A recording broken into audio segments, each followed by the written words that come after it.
اب آگے جو چیز میں بیان کر رہا ہوں وہ آپ کے لیے شاید افسوسناک ہو، لیکن چونکہ کتاب میں موجود ہے اس لیے میں اس کو بیان کر رہا ہوں، اور وہ یہ بات ہے کہ زور و شور سے کہہ رہے ہیں جی حضرت ابوبکر رضی اللہ عنہ نے جنازہ پڑھایا سیدہ کا۔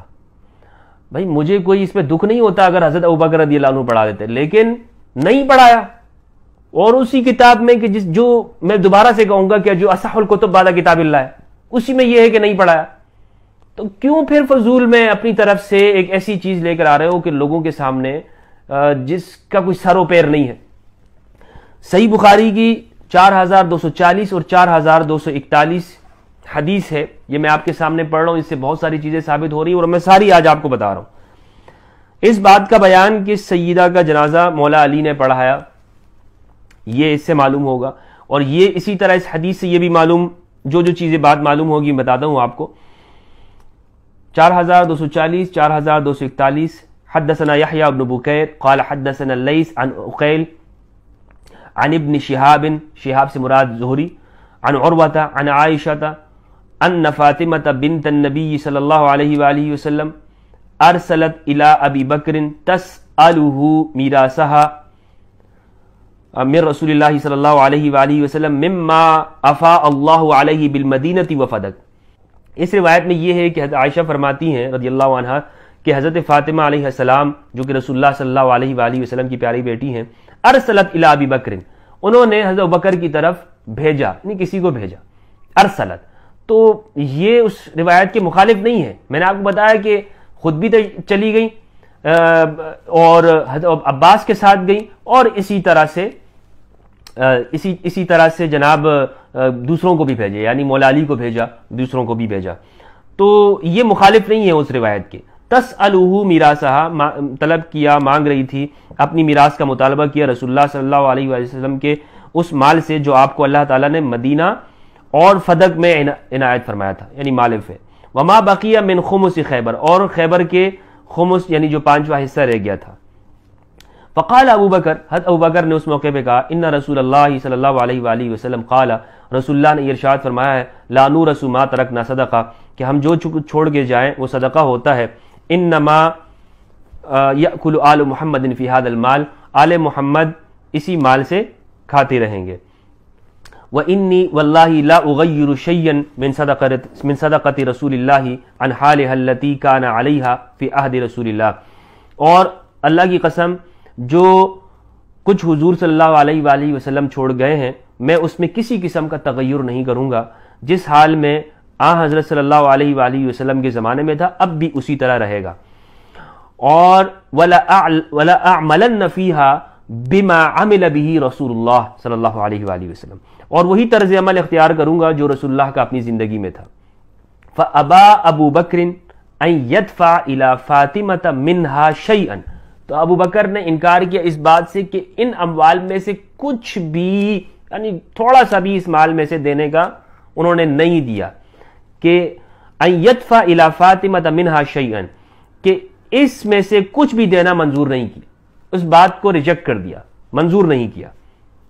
فوجدت فاطمة على ابی بکر فی ذلك، فوجدت فاطمة على ابی بکر فی ذلك فحجرته، ان کے اس جواب پر سیدہ فاطمہ علیہ السلام ابو بکر اس کی طرف سے خفا ہو گئی اور ان سے ترک تعلق کر لیا۔ فحجرته، چھوڑ دیا ان کو، حجرته ہجرت سے ہے، دور ہو گئی، چھوڑ دیا ان کو، تعلق ختم کر دیا۔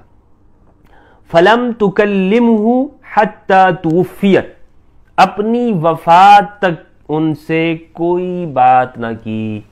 فلم تکلمه، ترجمہ کرنے والوں نے ترجمہ کیا مولانا داؤد راز، یہ سلفی عالم ہیں، کہتے ہیں فاطمہ رضی اللہ عنہا حضرت، اچھا، اور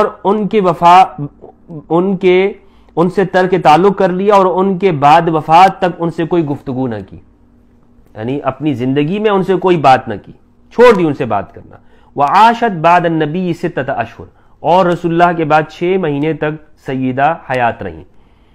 فلما توفیت، اس سے ایک بات یہ معلوم ہوئی کہ زندگی بھر سیدہ ناراض رہیں، زندگی بھر سیدہ ناراضی، اور وہ کتنے مہینے بنتے ہیں؟ خود ہی بخاری نے بتا دیا کہ 6 مہینے. فلما توفیت، اور یہ بخاری نے نہیں بتایا، یہ حضرت عائشہ رضی اللہ تعالیٰ عنہا بتا رہی ہیں، ام المومنین بتا رہی ہیں. فلما توفیت، جب سیدہ کا وصال ہو گیا، وفات پا گئی، دفنہا زوجہا علی لیلا، تو ان کے شوہر، سیدہ کے شوہر علی نے رات کے وقت میں ان کو دفن کر دیا. وَلَمْ يُؤْذِنْ بِهَا أَبَا بَكْرٍ وَصَلَّى عَلَيْهَا، اور ابو بکر کو اجازت نہیں دی، وَصَلَّى عَلَيْهَا، اور ان پر نماز پڑھ لی. صلی علیہا، جب صلی کے صلے میں علی آ جاتا ہے تو مطلب یہ ہوتا ہے جنازہ، ان کے اوپر نماز پڑھ لی، مطلب یہ ان کی نماز جنازہ پڑھ لی. بلکہ ترجمہ کرنے والے کہہ رہے ہیں خود ان کی نماز جنازہ پڑھائی، سلفی عالم ترجمہ کر رہے ہیں. فاطمہ جب تک زندہ رہی علی پر لوگ بہت توجہ رکھتے رہے، لیکن اب یہ آگے ایک بات انہوں نے کی ہے، اس پر انشاءاللہ رد ہوگا. تو اس روایت سے کیا کیا معلوم ہوئی باتیں بھائی؟ 4240 اور 4241. ایک بات تو یہ معلوم ہوئی، سیدہ فاطمہ علیہ السلام ناراض ہوئی. دوسری یہ بات معلوم ہوئی کہ زندگی بھر پھر بات نہیں کی. تیسری یہ بات معلوم ہوئی کہ ابو بکر رضی اللہ عنہ نے جنازہ نہیں پڑھایا. جنازہ کس نے پڑھایا؟ سیدہ کا جنازہ امام علی علیہ السلام نے پڑھایا. تو بھائی یہ تو بخاری کی باتیں ہیں. اس کو اگر آپ لوگ کہتے ہو کہ جناب یہ ربز ہے یا یہ تفریقہ بازی ہے تو ٹھیک ہے، نکال دو ان باتوں کو بخاری سے. اور پھر یہ اپنی طرف سے موضوع اور کمزور روایتیں ممبروں کے اوپر جو تم پڑھتے رہتے ہو کہ نہیں جی وہ تو حضرت ابوبکر کے درمیان کوئی ناراضگی، کوئی اس طرح کا معاملہ نہیں تھا، بلکہ جنازہ تک پڑھا اور آپس میں بڑے تعلقات بہتر تھے. تو بخاری کی یہ روایت 4240 اور 41 کیا کہہ رہی ہے؟ اس کا کیا کرو گے؟ تو میری اس آج کی گفتگو کو آپ، میری جو پچھلی فدق سے متعلق گفتگو ہے، دونوں کو آپ ملا کے دیکھیں گے تو انشاءاللہ آپ کو دونوں باتیں اچھی طرح سے سمجھ میں آ جائیں گی. اور ان لوگوں نے جو جوابات دینے کی کوشش کی اور اس میں جو جھوٹ بولے ہیں اور اپنی کتابوں سے ہی مطلب اس میں کوئی اس طرح کے کوئی جواب تو تھے نہیں کہ جن کا میں کوئی خاص جواب دوں، لیکن وہ جو جھوٹ تھے اس کو میں نے عیاں کرنے کے لیے، آشکارا کرنے کے لیے کہ دیکھیں کہ جی خود کتابوں میں کیا موجود ہے اور یہ مولوی کیا آپ کو بتاتے رہتے ہیں. تو ان سے دین کو حاصل کرنے کے بجائے خود آپ ان چیزوں کو دیکھیں. میں نے جو حوالے پیش کیے ان کو آپ خود چیک کریں. جو نمبر میں نے آپ کو بتائے ہیں، اگر آپ کو لگے کہ بھائی میں نے کوئی غلط بیانی کی ہے تو آپ بتا سکتے ہیں، لیکن میں سمجھتا یہ ہوں کہ میں نے اللہ سبحانہ و تعالیٰ اور اس کے رسول صلی اللہ علیہ وآلہ وسلم کی ذات کو میں نے جواب دینا ہے کہ جانتے بوجھتے حق کو چھپانا اور صرف اس لیے کہ اس میں دوسرے کا موقف صحیح درست ثابت ہو رہا ہو، یہ بہت بڑی یہود کے علماء کی روش والا کام ہے. اللہ سبحانہ و تعالیٰ ہم سب کو ہدایت کے اوپر استقامت عطا فرمائے اور الثقلین اہل بیت علیہم السلام کی معرفت عطا فرمائے. وآخر دعوانا الحمدللہ رب العالمین، والسلام علیکم ورحمۃ اللہ.